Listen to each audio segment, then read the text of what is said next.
예, 우크라이나의 군사 지원 가능성을 이야기했습니다. 대통령이 어제 군에 아이들을 보낸 어머님들을 만났습니다. 대통령이 어떻게 이런 말을 함부로 할 수 있는지 아주 분노하고 계셨습니다. 군에 가 있는 아이들에 대한 걱정도 있고 군에 가 있는 엄마로서 대한민국 국민으로서 걱정이 태산 같다 이야기하셨습니다. 중국에 대해서도 부적절한 발언들을 해댔습니다. 그 입이 문제입니다. 도대체 왜 그러는 겁니까? 외교는 국익의 관점에서 실리적으로 해나가야 되고 국민을 위한 외교를 해야 합니다. 그것이 대통령이 해야 될 기본이다 말씀드립니다. 필요 없는 말을 해서 긁어부스럼을 만들어냈습니다. 대통령의 가벼운 입 때문에 대한민국이 위기를 맞았습니다. 러시아의 안보회의 부의장은 이런 이야기를 했습니다. 러시아의 최신 무기가 우리의 파트너인 북한 손에 있다는 것을 볼 때 한국 국민이 무엇라고 할지 궁금하다라며 협박성 발언을 이어나갔습니다. 러시아에 우리 교민 16만이 있습니다. 그리고 러시아에 우리 진출기업 160개가 넘는 기업이 있습니다. 이 기업과 교민들이 현재 가장 불안한 상태에서 직격탄을 맞았습니다. 다 대통령의 가벼운 입 때문입니다. 제가 판례를 한번 만들어 왔습니다. 국가를 위기에 빠뜨리는 쓰리마우스 윤태김, 윤석열 대통령, 그리고 김재원 최고위원, 그리고 태영호, 누구를 먼저 쓸까 하다가 태영호를 먼저 썼습니다. 국가를 위기에 빠뜨리는 쓰리마우스 윤태김. 한번 여러분께 말씀드리고요.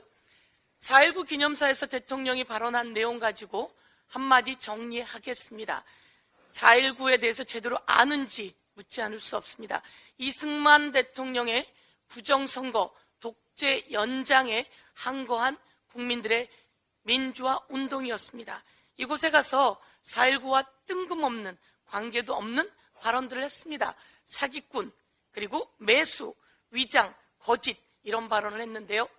어쩜 그렇게 윤석열 대통령 가족에게 딱 들어맞는지 제가 한번 정리해 보도록 하겠습니다.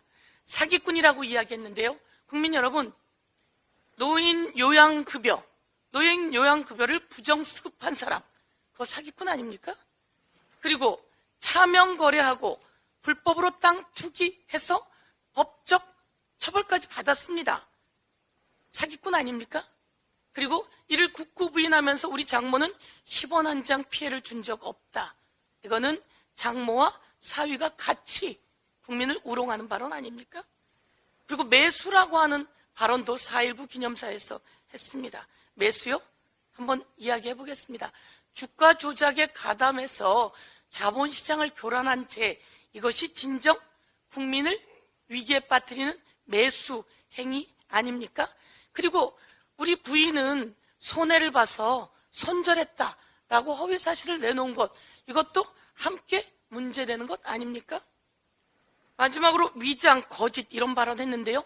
위장, 여러분 허위 경력과 허위 학력, 이것으로 자기의 경력들을 부풀려서 취업하게 된 이런 내용이 김건희 여사의 내용인데요.